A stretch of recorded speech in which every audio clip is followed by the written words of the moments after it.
Welcome, TJKshares, one-on-one with TJK. Ladies and gentlemen, we thank you for subscribing, for sharing, and we appreciate the guests we bring here who are transformational in nature and do groundbreaking work. We promised you we'll do that.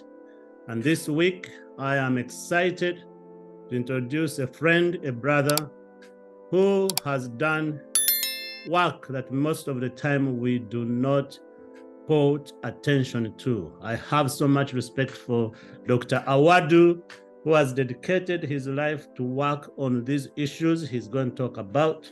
Neuropsychiatry, looking at autism, especially in Uganda, mild, wild, and children who are left behind because they don't have professionals to work with them. Without further ado, ladies and gentlemen, help me welcome my brother, my friend, Jorem Awadu, PhD.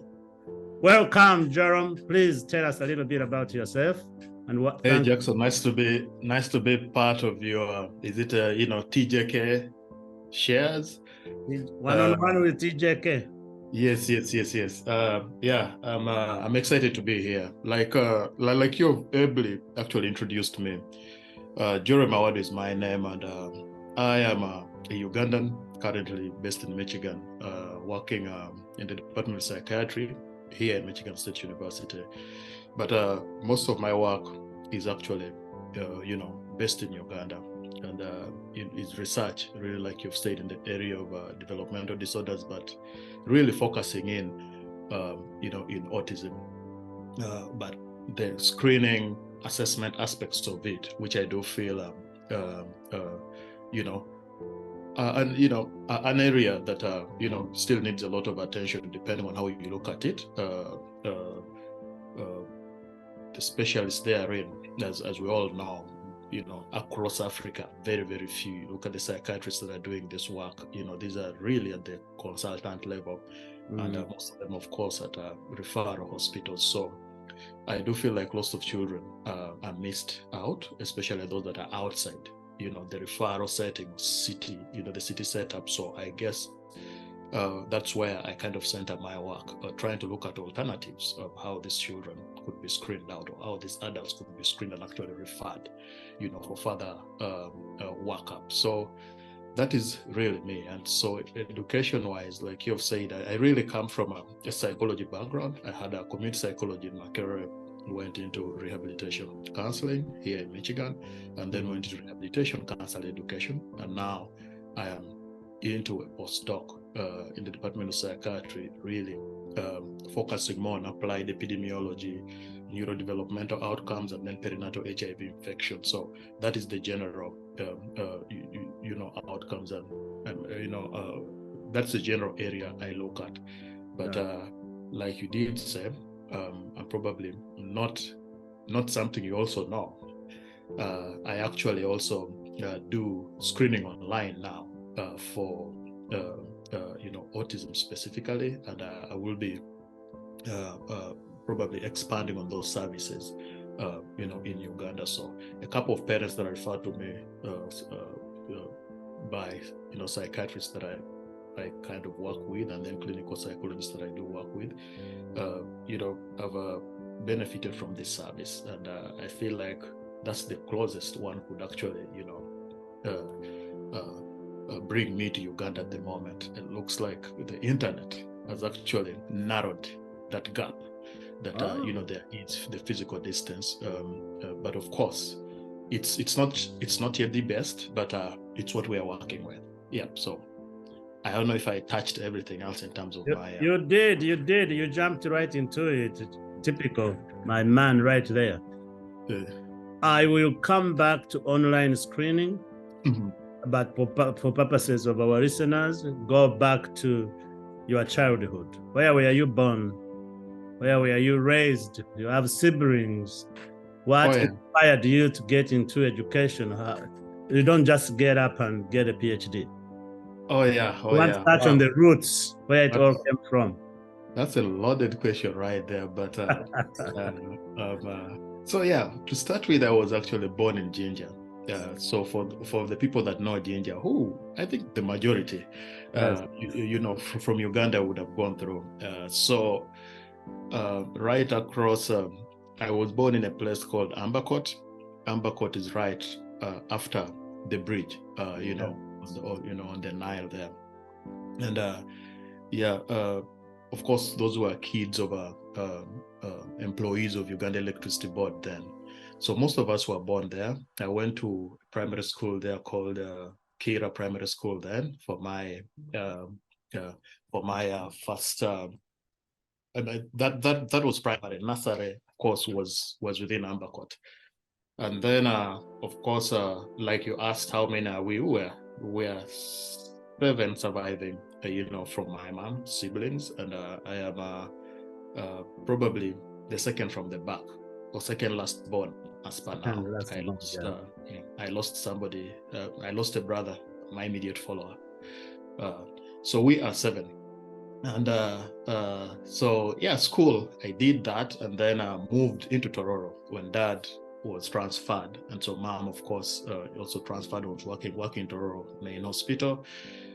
Dad continued this auditing work in Uganda Electricity Board, so he worked there, and I guess when he was transferred to Kampala, he preferred to keep the family in Tororo until he retired. So I would say much of my growth, primary school, Rockview, and came into Jinja College, went into all campuses, eventually then Makerere, and then, continued, in there. So how did I get inspired to really go into the world of psychology? I will say it's accidental. I was talking to somebody yesterday who is an economist, actually, and just like, but how did you get into this? I said, it was one of Kevin, who is a sister of the third born, sister. I think I applied for psychology general as a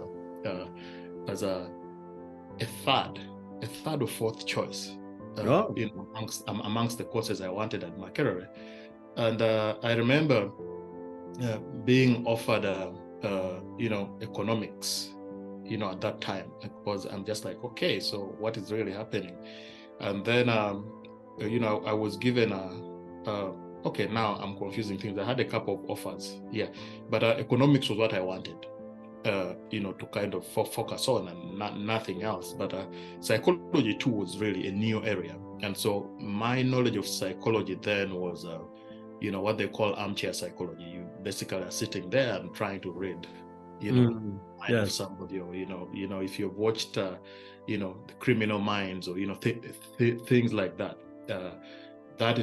That was my actual idea of what psychologists do, and boy, I was so wrong, at that point. And I remember, seeking some guidance about that, because my sister, then working in Makerere as a lecturer, insisted that she thought, it was a good program, given her exposure in Europe, then, pursuing a PhD and master's. And she felt it was a something that had a good outlook generally. Of course, it has picked up. Certain arms of psychology have picked up in Uganda, and I do believe the area of clinical psychology, the area of counseling psychology, the area of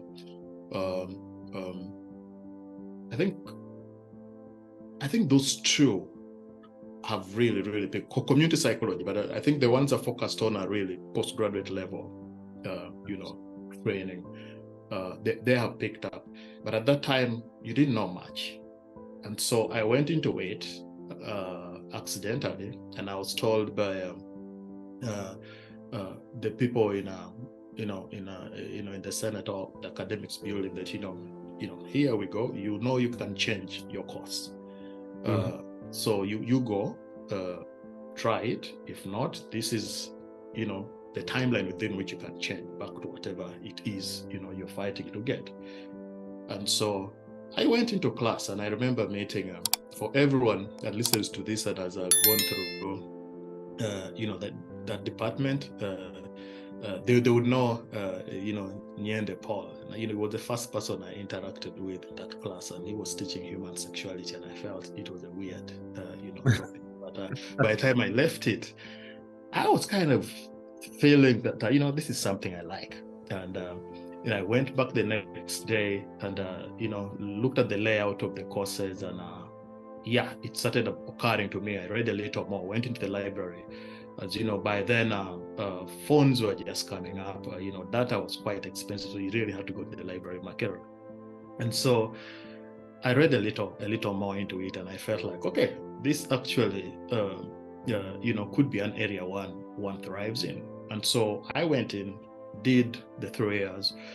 I was one of the lucky ones to actually be employed by an agency that did psychological related work, and that is Global Health Uganda, where I then trained as a neuropsychological tester. So we're administering various tests to research children, basically gauging for their functioning, maybe cognitively, socially, and there were children, there were parents, mental health generally. And so for me, it was an element of, okay, fine, now I do administer these, but I was making little sense of what it was, and I wanted to be in position to actually interpret this information and give proper feedback to a parent, later on, and just not administer, feed this into, a computer database, and, publications come, and, you're not part of that. And so I guess that's what inspired me a little bit. But I was slower. At that point, in terms of, going back to school. I had a different dream at that time, thinking business, because, when you're in Kampala, you have friends who are Baganda who are working in Chikubo. Yes. You really feel like they're moving faster in life, just like, hey, so I had that side of me too. So, you know what, I think I should also have a side gig. And so that was derailing me a little bit. And Kevin again came back, usually the sister that has kept us in line. So she told me, you have worked a bit, you're paid quite some money, because I must say, at that time, that was quite something to be paid in a foreign currency then, and was something interesting. And so she said, I know you get some good money, and that could get you thinking you're actually okay, but you need to go back to school. You need to actually, get a master's. You need to get a PhD if possible. Yes. So that is how, I kind of decided, to get back. But, at that point too, there were other personal, social pressures that I did have, and I felt like I needed to leave and, concentrate or, start over, in life. And so it so happened that I applied for a scholarship. I keep telling people that one of the things, it was one of those scholarships that I really, moved through with, from start to end, in terms of go through the entire process in record time. Most of those I would start and somewhere give up. And so, luckily enough, I was one of those that was chosen to attend the MasterCard Scholars Program then, and I came to Michigan, and I started my studies at the master's level, really dealing with disability. Hold on that thought of coming to Michigan State. Yes, While you are to Makerere University, you have shared the story of your side businesses. Yes. Please share with our viewers the businesses you did, that urge of making money, but also continuing with your studies. Because we have so many young people who go to university and they just want to, we uncles and guardians keep just sharing money to them. Innovation, creativity, they put it aside. They either say, I either go do business completely and not attend school, but you balanced both the business and the schooling and stayed focused on it. Just talk a little bit about that, then we'll talk about application for scholarships. Yeah, so I think when I joined A level, I got a friend who was called her miss was okay. And then there was another lady called Flavia, who was a teacher by then, who used to bring things, how you go to downtown, pick second hand, I won't mention some of those, but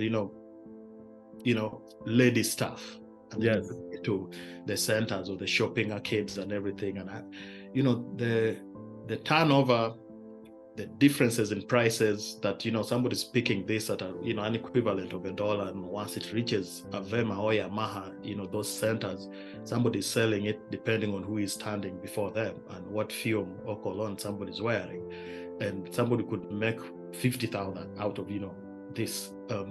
That really fascinated me, and I felt like, I think this is it. But I think the one I really went into was the pastry kind of bakery area. So I made the donuts, and I also made buns, specifically, and was supplying them to schools.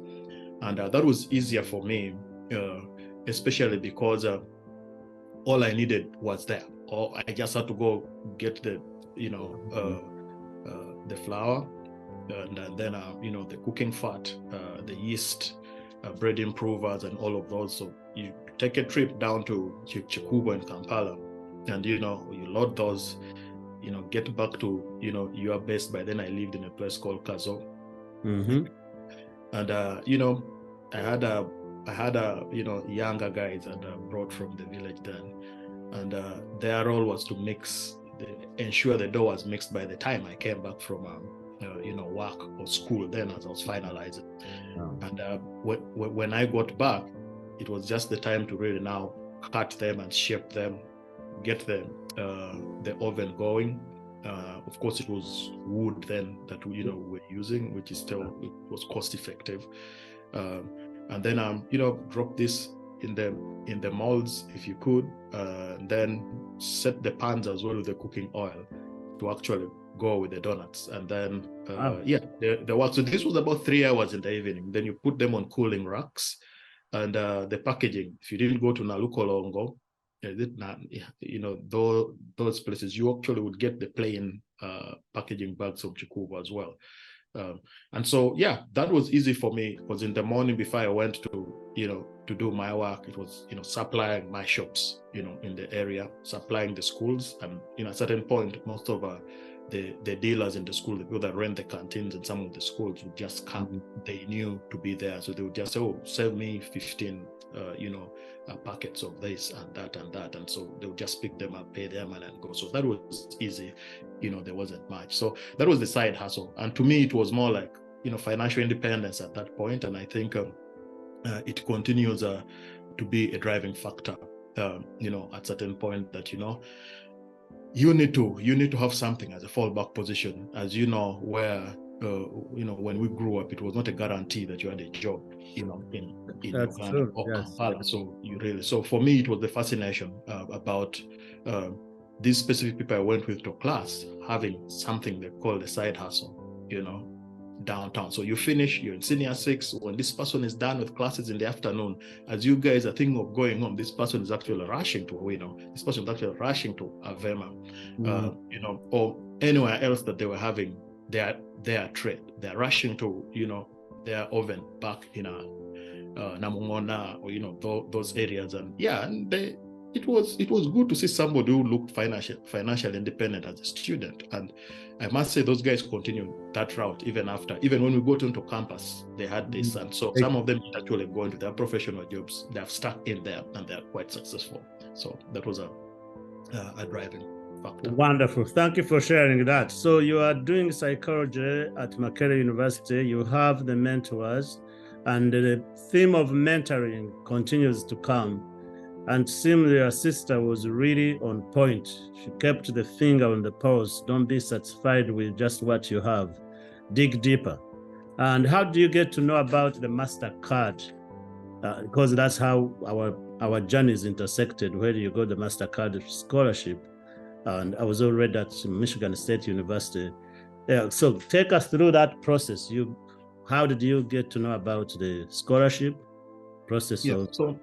So the scholarship was actually, when the call went out, because I worked with the different universities. I worked for researchers, from different universities in the US. Okay. And every time they visited, during dinner or any time we had a chat, I kept expressing to them that, I really wanted to go back to school in the area of psychology.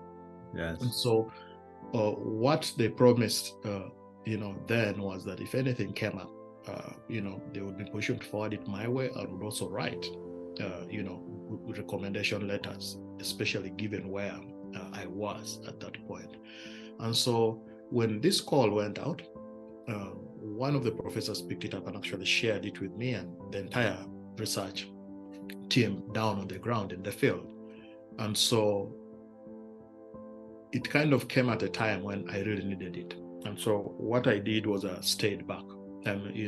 Every evening, Saturdays, working on things, trying to see where to actually go sit for some of these required exams. Worked hard, bought some of those books, to work with everything else that was a requirement to get into a university in the US.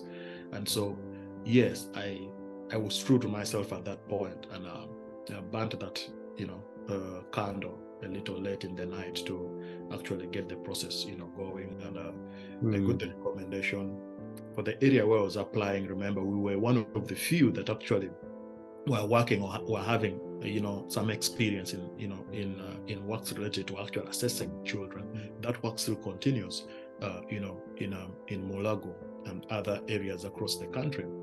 And so that gave me quite some weight, in applying, and that, okay, this person actually works with researchers, and this person, when you look at this personal statement, is trying to go into research.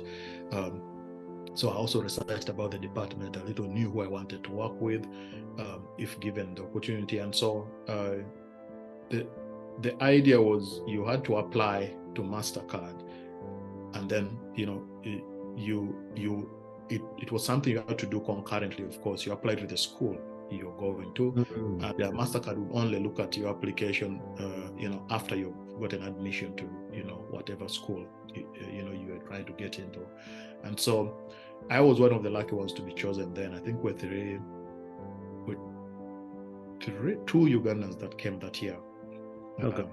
Who was the other one? There was Rachel and Ted. You must have met her. Oh, yeah. It was Rachel. It was you and Rachel. Okay.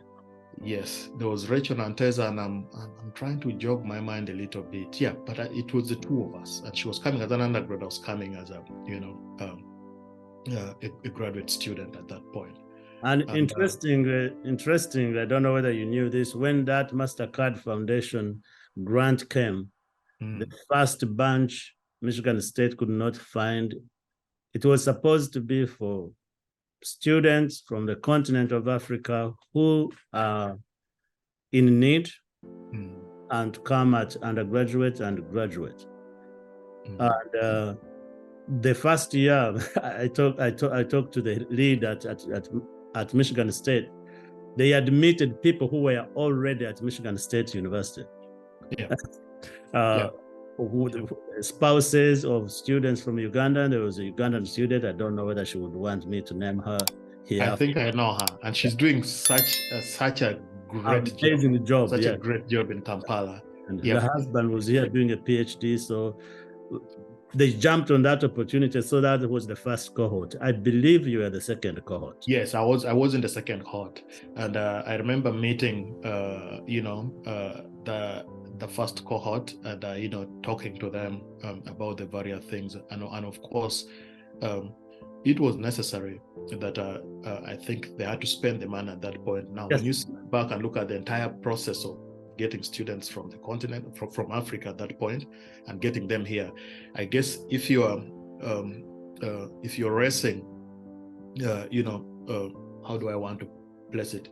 It's something that could be a year-long process, and getting people who don't have money to actually apply for some of, whether it's an SAT, if they're going for SATs, if it or is GRE.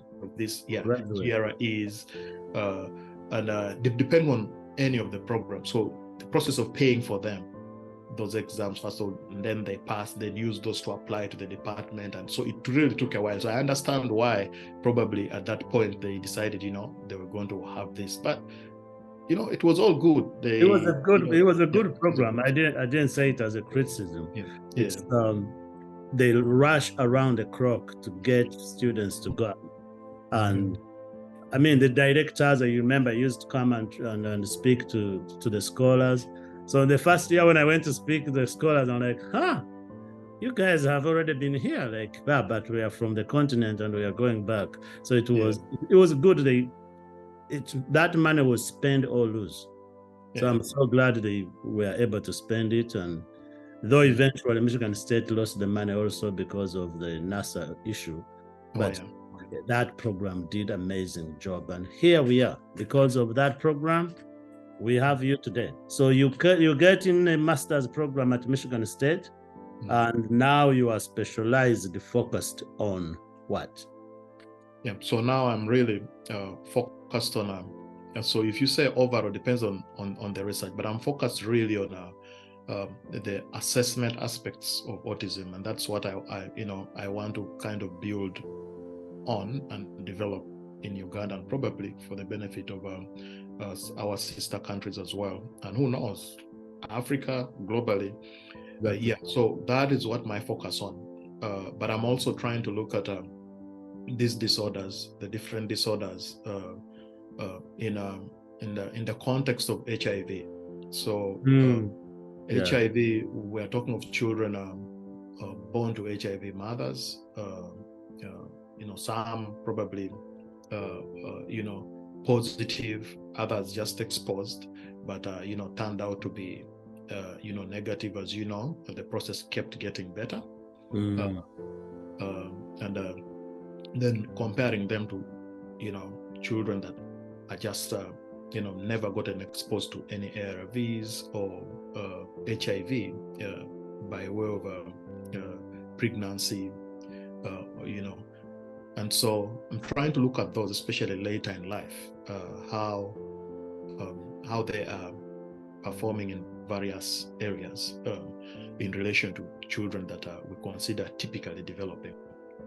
And so those are other areas of research that I focus on, but I'm super fascinated about building on the efforts that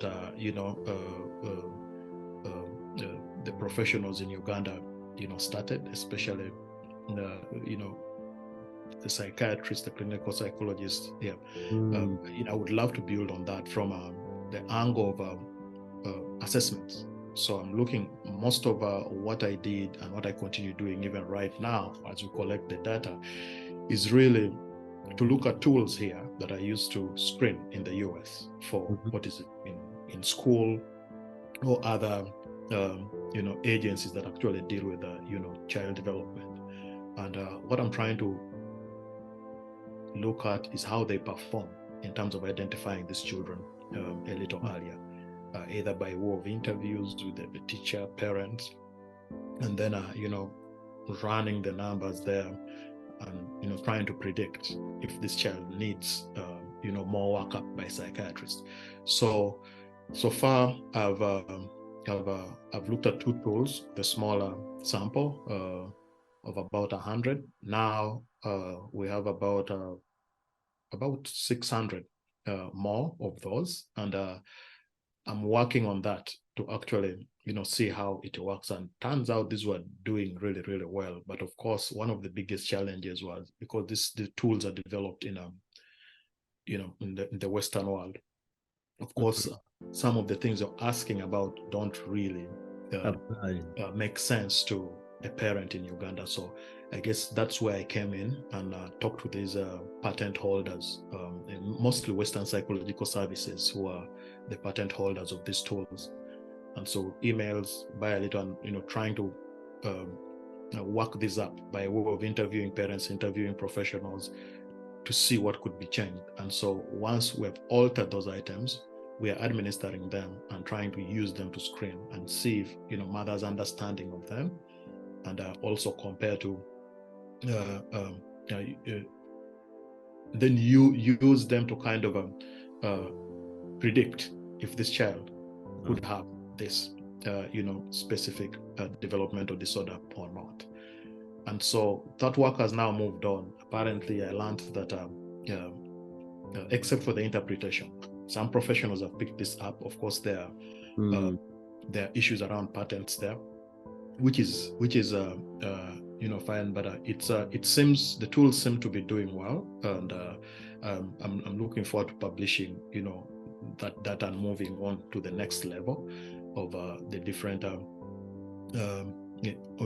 different way of looking at it. And so of course, the ultimate goal is to have tools that are not as expensive to parents, and something that is localized, something that is actually Ugandan, and not to say there are no professionals that have developed this or that have tried to look at this.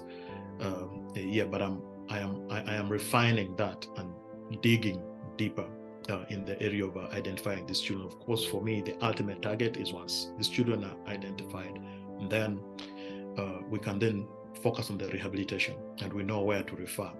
Identify a case manager who knows this child needs to go to a speech language therapist, this child needs to go to an occupational therapist or physical therapist, this child needs to go to a special ed program, focusing on, all of this. And so, see a psychiatrist, but also be in position to tease out the other comorbidities therein. That, okay, most of the time you see a child diagnosed with ADHD, but is it on the ADHD that's going on? Do you have autism in there? Do you have intellectual disability in there? Do you have, epilepsy, therein? And so how it could be an overdiagnosis, but at times I feel like it's a thin line between some of these, and they could be overlapping and they could be present in these children.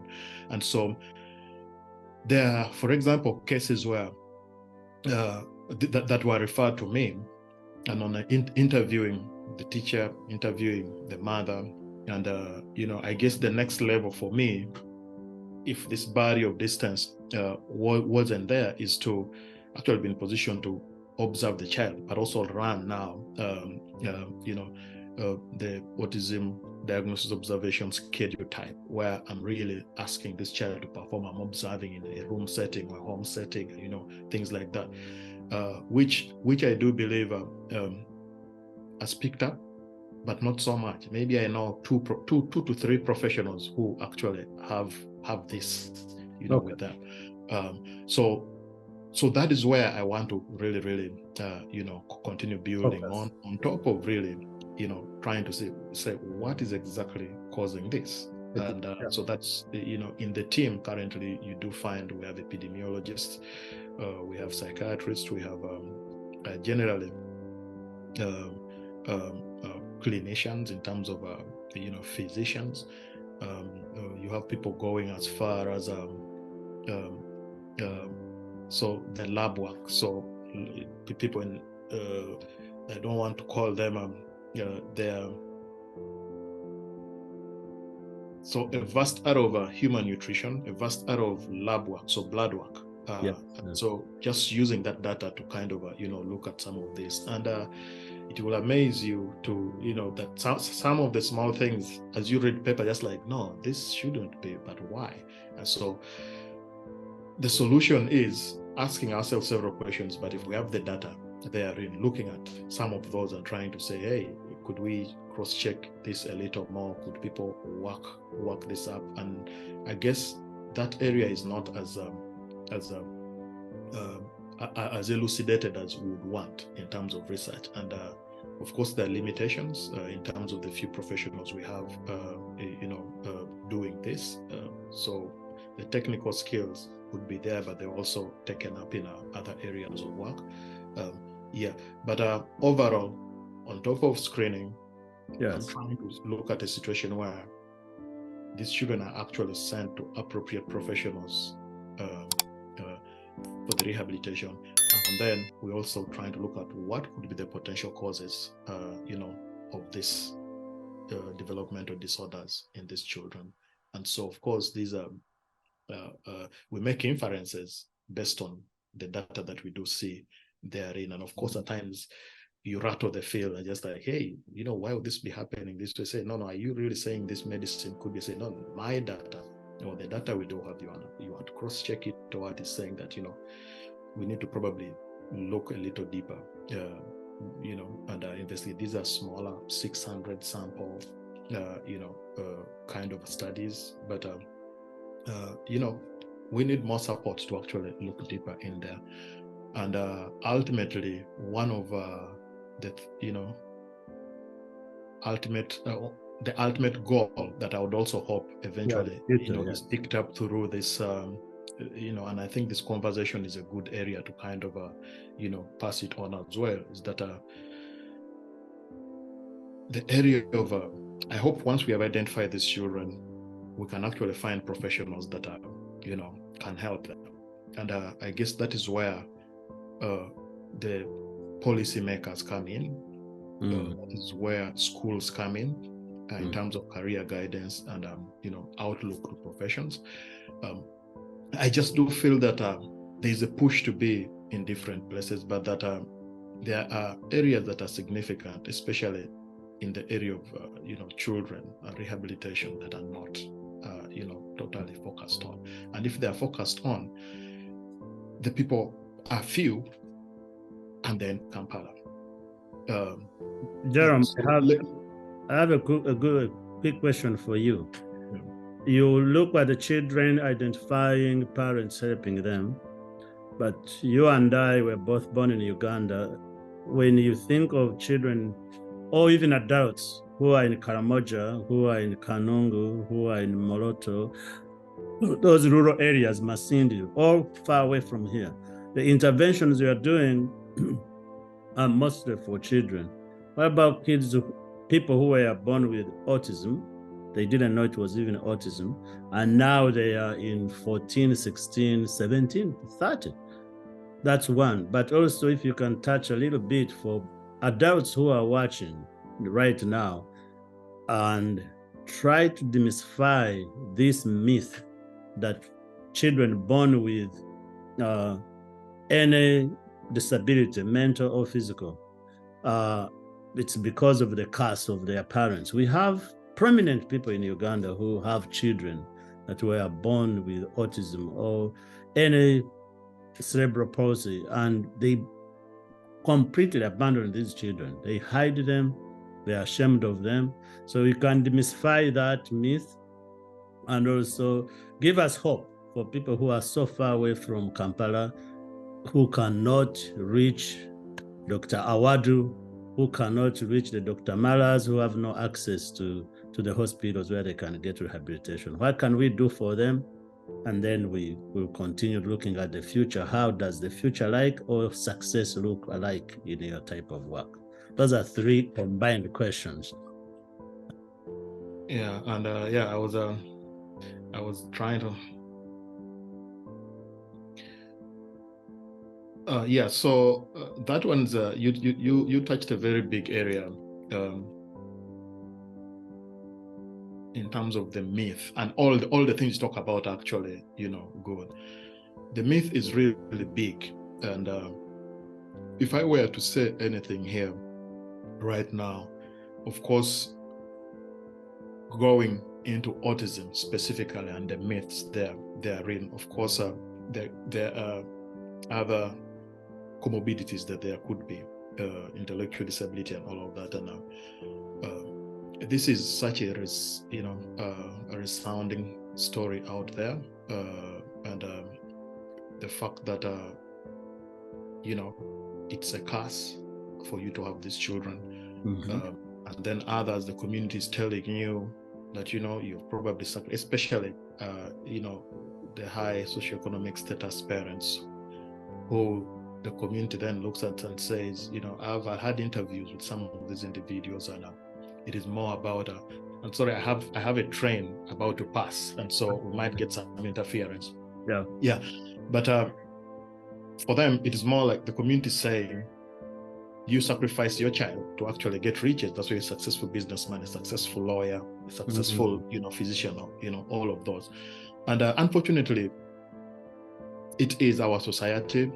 The myths are so much, but if I could only demystify that, and it reaches the community or these people that actually perpetuate these myths, of course there is still a lot that is being discovered in terms of autism, or that needs to be investigated, but the largest part or proportion is actually connected to issues related to genetics. I think there's been a lot of work in the genetics area, so really the biology work, a build up of someone, and that is one.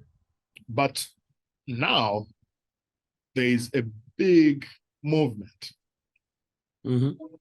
of also individuals and researchers looking at the element of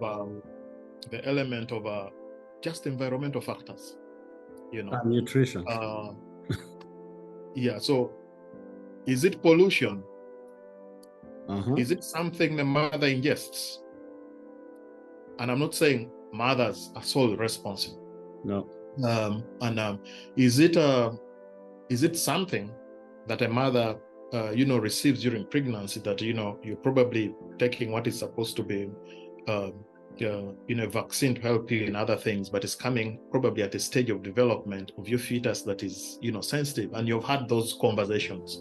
I do believe, where people are saying, oh, vaccines are not good, and all of that, but unless we investigate these things. I have a huge billionaire proponent of do not immunize, and that's where all these things come from. And he's bent on, and he funds a lot of research focused on health. Yes. And these things need to be really investigated, and these are expensive studies. We're talking about long-term studies that are, if you're privileged to be funded to actually do this, then you're going to get the right group, and you get some of these questions going. You might not solve the entire puzzle, but you might discover something that is fascinating and that would actually catch the attention of everyone. And I think for me, that is where this work gets so important, as research, because we don't have any other way but going for some of these trials, and of which there's something you can do to a human being, there is that, you don't know. But we do have research out there that says that, of course, the early months of a child's development, of the fetus, are very sensitive, right? Lots of processes going on in there. And so depending on what a mother has probably ingested or what she has received in terms of, something external that is introduced into her body, it could be. Others argue that that's a sensitive time. You miss some of these things, you probably might not have a child that is fully developed. Others think you introduce a certain, it could be a medicine, how it is said, oh, see your physician before you take any medicine. What probably could be, you have a good thing that's supposed to treat an ailment that is it's proven by way of research that is then going to interfere with the development of a child. So it's a very sensitive period. Pregnancy is such a sensitive time. Without teasing out some of the things, and of course some of this could be done in the lab. Some of these maybe I want to call them elements, or if it's a medicine that people are questioning, I think some of this could be done in the lab, and it could be seen how it could interfere. But lots of studies are out there that are trying to point. Unfortunately, research is as good as funding that you do have to actually address this question, and then the people that actually have the competencies to do that. And so, if I could dispel that myth, it could be that just as the community is confused, parents are definitely confused about what it is, and they are blaming themselves for causing this upon their children, and they wonder, look back, was there anyone in our family lineage that had anything related to this? But ask yourself, people are wondering, autism diagnosis or cases seem to be going up, and one of the questions that is out there is, is it that there are just so many of them now? Is it that we are now so much aware that actually these cases are there? Or is it that actually they have increased? So those are the questions that are, out there. And so it is still a lot of work, for us to be in position to point out what it is. But for me, I could confidently say that I believe, given the research we do have, there's a combination of, both, genetic, biological factors of build up in our, people, and then, the environmental factors as well coming in. And so teasing out some of these are really, really, would really, really help. And so we have to sensitize the masses a little more about this. And just like, people picked up on, let's say HIV campaigns, which is a different, kind of war altogether. I think there has to be a campaign targeted at these, neurodevelopmental disabilities. And I think this is the only way the community gets to know. Otherwise, they use the word kasiru, the kid that doesn't speak, the kid that is over, the kid that is, will not focus. And that is painful for a parent. And I do realize that, for those of us who are parents, how much you really wish well for your child. And at times, it's not our making, but the children turn out, to be what God has blessed us with. And, we do our best. There are situations where parents have actually given up and abandoned. And, kudos to those that continue to hold on. Because Jackson, the time I really decided to dig into this job, I was in Nairobi at a hospital, Gertrude's Children's Hospital. And I was in a space with mothers with children having several of these disabilities, including autism. And listening to them was such a wake-up call for me in terms of how at times I don't want to say all men, but we kind of take away from our family. We don't build on, we are looking to run away and leave mothers with this. And some of these disabilities are very expensive to manage. Oh yeah. Very. And then it's not only financially, physically, the presence of a parent at all this rehabilitation, whatever else they're trying to address. You're in school, you're trying to observe what they're doing with your child. Then you have to run to a speech language therapist. Those who can get that person to get to, to their homes and doing their best, you have to see somebody who is an occupational therapist at times. And so depending on all the presenting, concerns, it's just too much. And you find that most mothers kind of, take up that. They abandon the jobs. Many times, in fact, when the firstborn has that severe autism or disability, the man goes and marries another. It is blamed. I know friends who have siblings and their fathers left home. I know people who left the entire responsibility. The man says, this is too much for me to handle, while the wife is running hospital from hospital here in this country, back in Uganda. So this conversation is really, really very important. I'll be sharing it with several of the players I know on scene. And interestingly, we are getting into a research also. NYAK organization is trying to get identification process for children at a younger age. And I know I've driven in my car in the village and saw children left on the side of the house, tied on a tree, because they don't want them to wander around. They're tied like a goat. In our community, that's the most dehumanizing thing you can do to a child, to tie them on. An older girl, 16, 18, tied. So because they don't have the capacity to untie themselves, they just sit there, use the bathroom there. But I know we can talk about this conversation. We can have, and I promise to you, less than 30 minutes. We are in 40 plus minutes.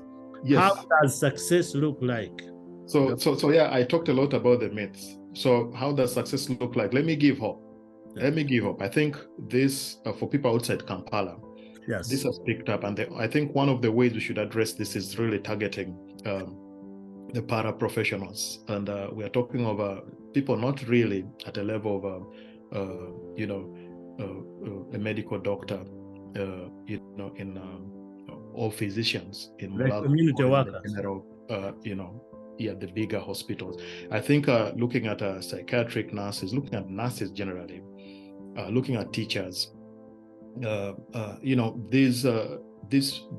has to be something embedded in their training. It doesn't have to be a semester long, but something around, general sensitization on how to look out for some of, these. And teachers, for example, pick up a lot of mannerisms, and parents at times have a hunch, but a teacher could tell that, okay, there's something that's also going on here that is not, and talk to a parent or something, but then how do you refer? So that is where, we start building on with the sensitization. Again, okay, so who does this person see? You don't have anyone in let's say, I don't want to say Kumi, Moroto don't have these professionals, but at least most of the people at that level that are actually diagnosing, I would say would visit some of these regional hospitals, probably, but they're mostly based in Kampala for a good reason as well, because they are the few and they are needed at this higher,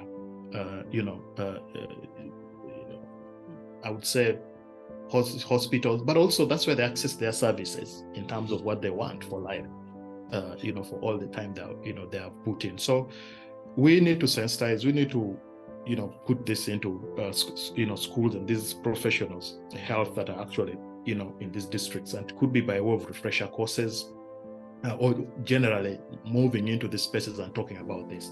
So I think there is hope. The internet is also building on, but I also hope this could reach other students out there in high school that are trying to think of what courses to do. I think there is such a vacuum in this area.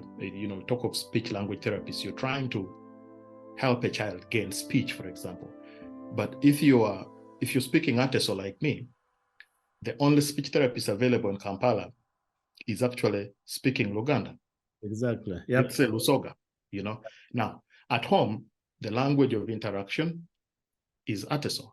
So it kind of takes away from what they're building, because you're supposed to use a language this child is actually using at home.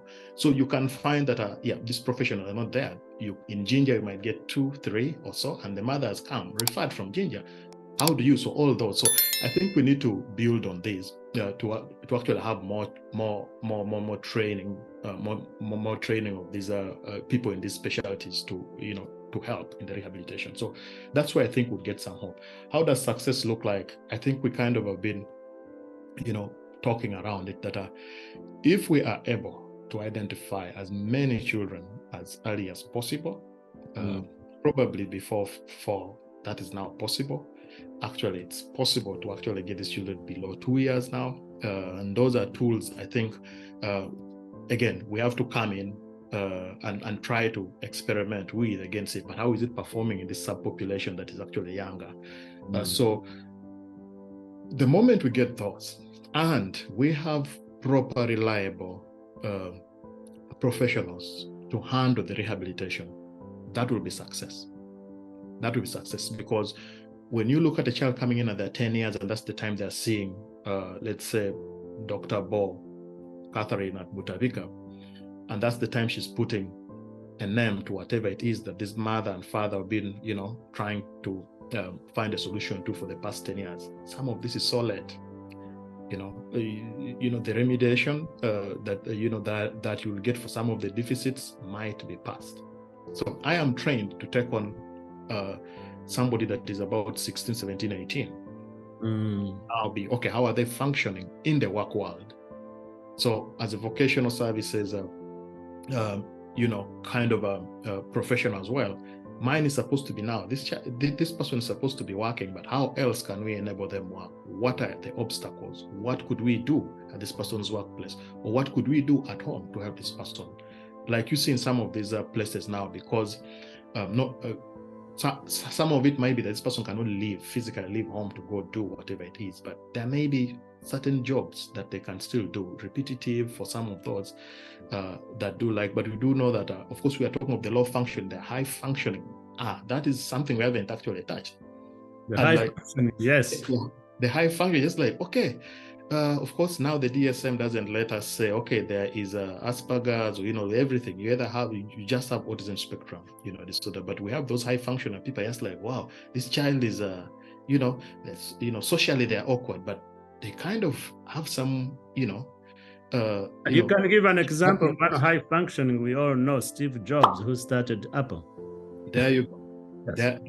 There you go. And those are now, you start going down that route, and I'm just like, I don't know if we have even started in Uganda, for those specific programs. Yeah. And you get some of the parents, you look at this child, and you look at how they are drawing something, how they are mimicking. I assessed one that had the ability to listen to a song, and I'm going to listen to a song once. You don't hear their words, but they're kind of, mimicking everything else, the song. You put the song off and there. And just like, okay, but what has happened? Just like, yeah, apart from everything, but computer-wise, they knew everything. Of course, this was a very exposed parent as well, has the ability to do all of the things. But, yep, the child got me on a laptop, and I couldn't believe what they were doing with the laptop. And they knew they knew everything. Like the knowledge was way up there. And I'm just like, yep, this is where you need the special programming, kind of, special talent kind of individuals. So we haven't even touched it. Much of what we're talking about is really low functioning, autism, and we'll get there. So success looks to me like we identify these children at a time when they're in position to actually get this rehabilitation, and then we have, probably through government, through policy, we have these people recruited as part of the health system, but also have these individuals trained and encouraged to start private practices.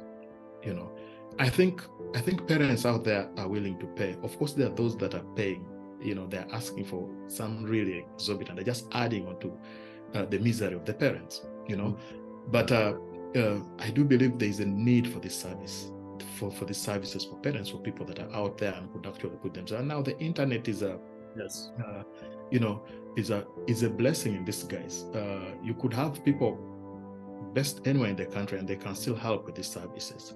You said earlier that there is online screening that you have started to do. Let's talk about that and the advantages of AI and technology.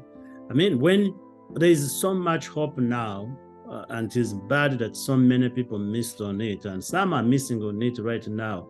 But somebody who just has a phone, a smartphone, now can work on getting this screening when they are seated somewhere in Kanungu or somewhere in Masindi. So talk about online screening, and I will have just one other question to conclude our conversation. Okay, so currently I'm offering screening services for parents in Uganda, especially, and based on referral. But I do believe if some get this link, they can get access to how to reach me. And most of it is really, are you looking just for the first time screening? Are you looking for a second opinion? Right now, this is through interviews with you, whoever spends the most time with the child. I talk to teachers as well. If possible, I talk to the physicians that are actually, or clinicians that have seen this child, and then we kind of talk. I've had situations where I probably think it's something else going on, and the diagnosing clinician at that point thinks it was autism, and this child has very, very low scores. And so right now I am doing that to get a second opinion, but I'm also doing that as a first opinion to either flag this child and say, hey, this could be what, this is probability, you go check out, with such and such a person, or that I wouldn't say this, there's something else going on, and this is my thinking. Of course, the biggest obstacle with the internet, that is what the internet has afforded me now. So I actually access these materials through Western Psychological Services as a licensed, practitioner that then administer. But I think with the advantage that I've run the research in Uganda, as well, and I do understand because of the alterations I've done some of these items that are, so I take time. I'm one of those who's really slow to, hand out this. Now, of course, when you go to the much more, I want to say applied work, that I want to see this child in a space, that is where I'm still meeting challenges. And at that point, I'm thinking, okay, once we probably set up a room, we have cameras in there, I've talked to the parents, I look at the child, some were old enough that I could actually engage them on a screen. Yeah, that would be. And so I think I should be in position to start offering those later in the year. And so I'm trying to deal with different clinicians out of a different clinic as well that are doing this, and trying to see what could happen. This is a different thing from a parent that is in position to record their child, and I can see this video, and I could also observe. So as I'm talking about this, I keep hashing out some of the ideas we have shared as a group. We do believe that we should be hitting the road with those somewhere later this time. So I've talked to a couple of professionals there, special ed, clinical, psychologists that I do work with, psychiatrists, as well, that would be in position to operationalize this. Of course, at a certain time, we'll have trained individuals, down that are licensed and administering this locally. It will take a little bit more time to really recreate a team, but I also do hope that if this picks up in a way that I do want, then I can also stagger my time in Uganda with actually doing that and trying to make sure that the training goes on, and that is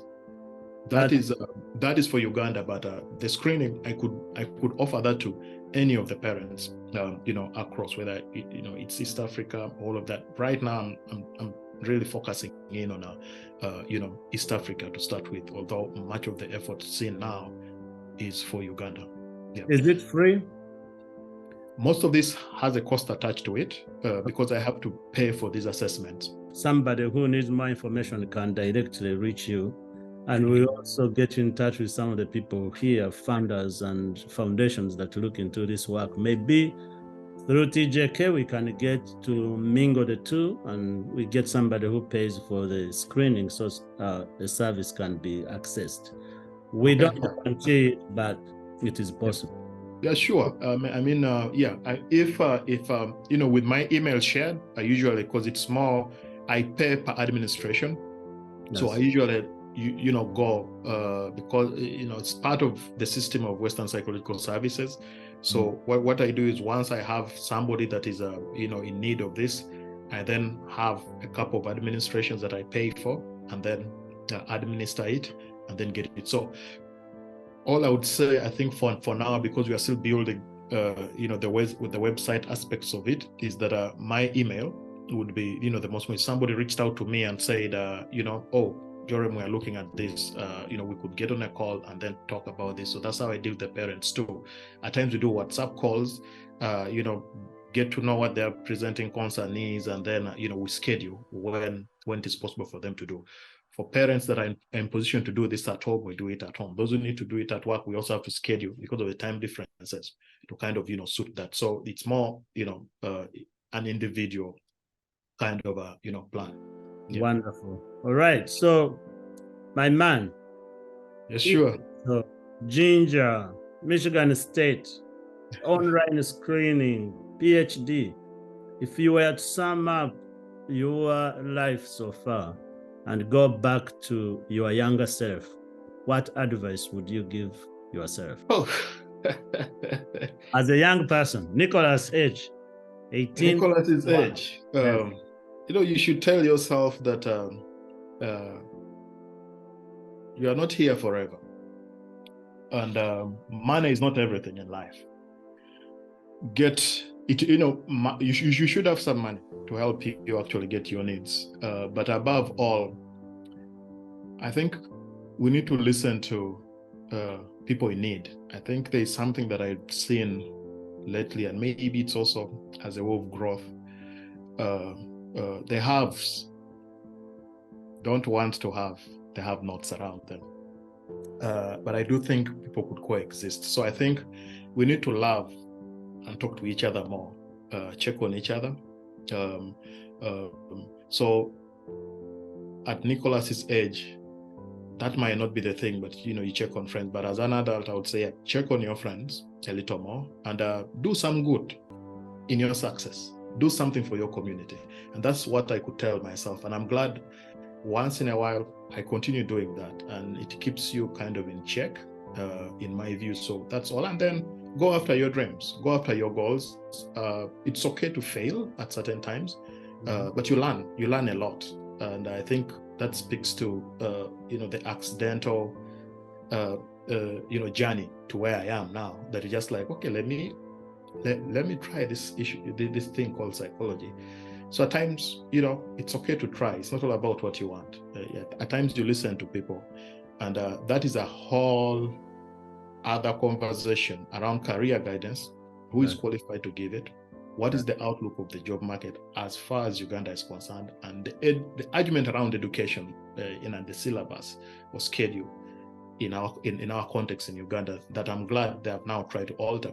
So that is a whole argument. But I think people should know that careers change, even at 50, even at 60. And so give yourself time to learn new things. Yeah, be constantly on the move. and learn. Learn. Failure is part of your life. Man is not everything. Listen to people, check on people, love, and do something for your community. Doctor, we thank you for coming on this channel. We thank you for sharing your knowledge. I feel like we have another episode in here to talk about more things to come, technology. But for now, thank you for sparing time and joining us today. Sure, and thank you for the invite. Yeah, it was an honor being here and participating in this.